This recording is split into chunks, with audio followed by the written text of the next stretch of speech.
Gracias, Rosa. Y bueno, aunque el título, soy bien consciente de que es la crisis política en Venezuela. Cuando hablé con Rómulo, me comentaba para que diera también una perspectiva desde el movimiento de derechos humanos, y me voy a basar bastante en la situación de los derechos humanos en Venezuela. Porque hablamos y se habla mucho de la crisis política que tiene actualmente Venezuela, sobre todo después de las elecciones del 28 de julio, pero realmente desde Amnistía Internacional y creo que desde todo el movimiento de derechos humanos hablamos de que también es una crisis y sobre todo es una crisis de derechos humanos. Y aunque pongamos el énfasis en las últimas semanas, que posiblemente sea el pico pues, más cruento de la represión que hemos visto en los últimos años, es algo que viene ya desde hace tiempo, ¿no? No es algo como nuevo, no es algo actual. Venezuela es un país del que ha huido el 25% de su población, más de 7 millones de personas porque no había las condiciones, no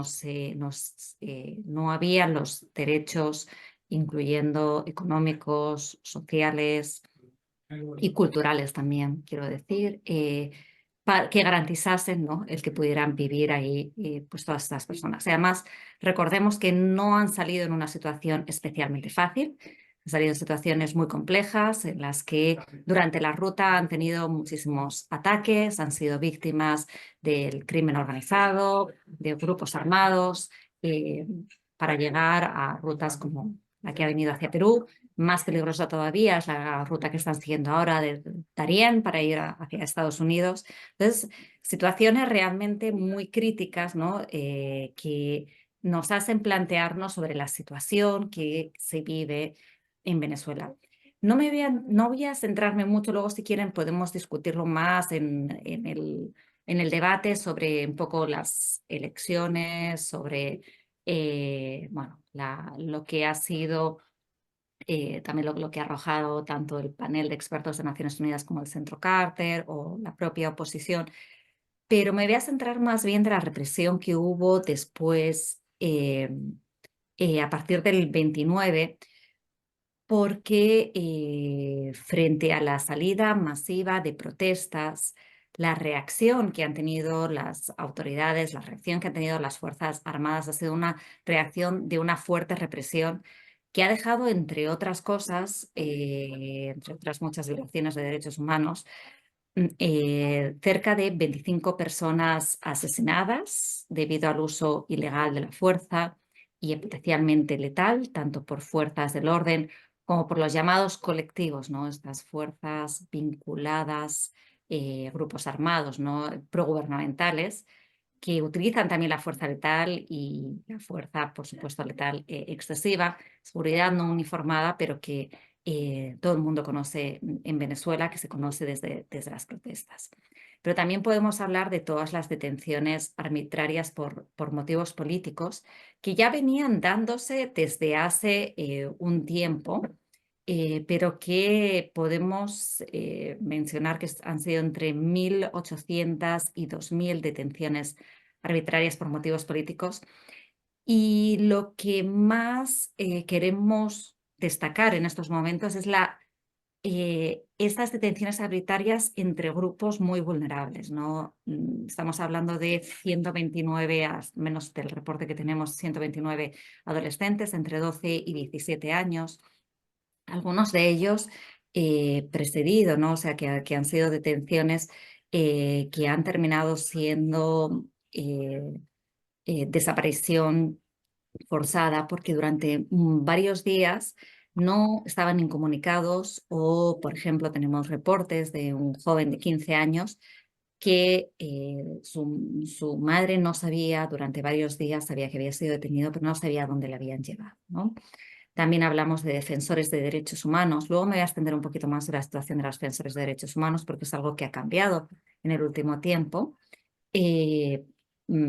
Miembros de pueblos indígenas, personas con discapacidad, al menos 18 personas con discapacidad, son entre las que se encuentran detenidas y aunque muchas de ellas han sido pues ya liberadas, tienen cargos además que van desde delitos, el que más se utiliza, y como vemos que eso sí es una práctica común, que se utiliza el delito del terrorismo, disturbios, todos los delitos que incitación al odio, que se utilizan autoridades de gobiernos de muy distinta índole, con distintas tendencias políticas, pero utilizan patrones muy parecidos a la hora de cerrar el espacio cívico, a la hora de reprimir a la protesta y reprimir la disidencia en el caso de Venezuela, ¿no? También tenemos reportes de torturas contra altos cargos de la oposición. También hemos tenido reportes de torturas hacia menores de edad, malos tratos, violencia sexual hacia personas, especialmente mujeres detenidas, decenas de allanamientos ilegales, como aquellos que vimos en 2017, con el objeto de hostigar, de intimidar o de detener, ¿no?, a activistas y manifestantes. Y quería centrarme ahora en hablar de las personas defensoras del cierre del espacio cívico en dos aspectos. Uno, hacia las personas defensoras de derechos humanos. Esto es algo que ha cambiado porque si bien las detenciones arbitrarias, detenciones hacia por temas políticos, vienen ya dándose durante muchos años en Venezuela, esos estaban centrados anteriormente sobre todo hacia personas de la llamada disidencia política. Pero de hace 2 años a esta parte, vemos cada vez más que van dirigidos también a defensores de derechos humanos. A defensores de derechos humanos en el sentido de que no son parte de un partido político o de claramente una, una oposición política, sino que su labor es hablar, denunciar las violaciones de derechos humanos, ¿no? Entonces, ahí pues cada vez hay más activistas y defensores. Tenemos, por ejemplo, uno de nuestros miembros en Amnistía Venezuela. Él es un activista de LGTBIQ+, Gendry Velázquez,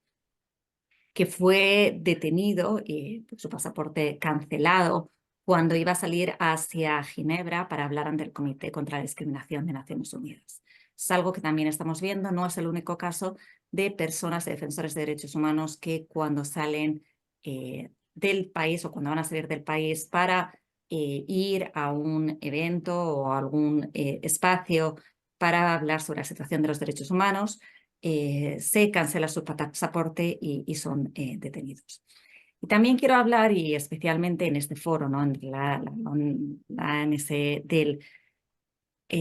la llamada ley anti-ONGs, que es una ley que, bueno, para quienes seguimos la situación de Venezuela hace tiempo, lleva años, o sea, no solo meses, lleva años que está dando vueltas y no termina de aprobarse, y justo se ha aprobado este 15 de agosto.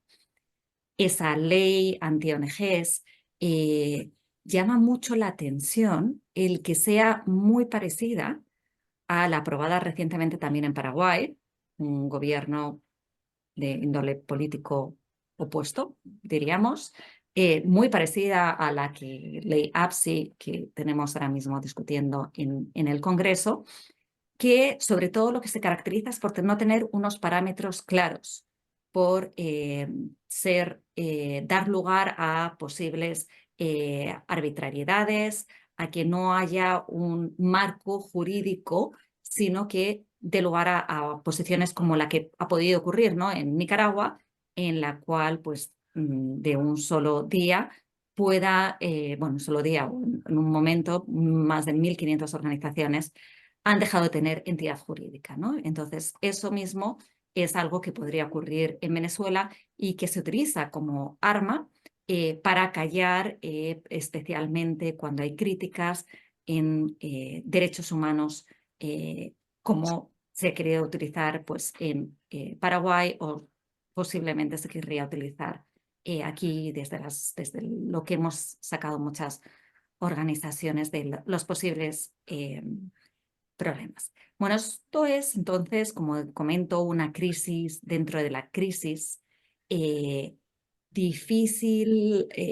un tema de difícil solución. Y yo lo que sí que quería es como hacer un poco llamado a cómo, cuáles podrían ser posibles salidas, o cuáles son elementos claves, ¿no?, llamados desde el movimiento de derechos humanos. También aquí voy a hablar del movimiento de derechos humanos en Venezuela, que realmente es bien admirable por la situación que están viviendo, ¿no? Por un lado está el mandato de la Misión de Determinación de los Hechos de Naciones Unidas, que empezó con Bachelet en el año 19, que ha tenido 2 ampliaciones, que vence su plazo precisamente ahora en septiembre, y que es bien importante que se pueda renovar en la sesión del Consejo de Derechos Humanos que se tiene ahora en septiembre, en la 57 sesión, para que pueda seguir recabando todos los hechos, todas las evidencias para que las personas que sean culpables de estas violaciones de derechos humanos sean llevadas ante la justicia, ¿no? La misión de determinación de los hechos ya ha establecido que hay muchas evidencias para hablar de crímenes de lesa humanidad, ha recogido múltiples evidencias que ha puesto a disposición de la CPI, que, como ya saben, está en investigación, ¿no?, ante la Corte Penal Internacional, la situación en Venezuela, ¿no? Aunque el fiscal Karim Khan ha sido un poco tardo, ¿no?, en las declaraciones que ha dado después de las elecciones, creemos que es realmente clave que hable de las responsabilidades penales y las responsabilidades personales que tendrían las autoridades y los altos cargos ante lo que ha estado ocurriendo, que haga una defensa, y una defensa férrea, incluso poniendo las medidas, puesto que podrían ser testigos y testigos claves a la hora de llevar este juicio para las personas defensoras de derechos humanos y para quienes están siendo ahora mismo atacados. No olvidemos que también, al hablarse de crímenes de lesa humanidad, hablamos de una jurisdicción universal, y esa es la que se ha aplicado, o se está aplicando en Argentina, cuando se han empezado, ¿no?, las investigaciones hacia los crímenes de lesa humanidad que se están investigando en Venezuela. Y el último gran factor que creo que también es importante tener en cuenta es que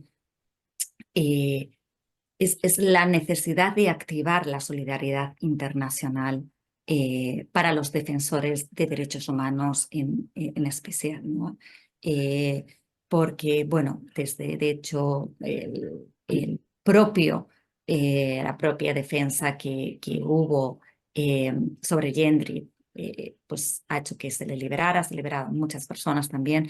pero es muy probable que, si la situación sigue y se sigue cerrando el espacio cívico, haya muchos defensores que tengan que salir de Venezuela. Defensores específicamente que puedan estar siendo perseguidos, ¿no?, además de la disidencia política, la necesidad de tener estos mecanismos de solidaridad internacional. Pero no solo defensores, sino que es muy probable que ante un cierre, después de un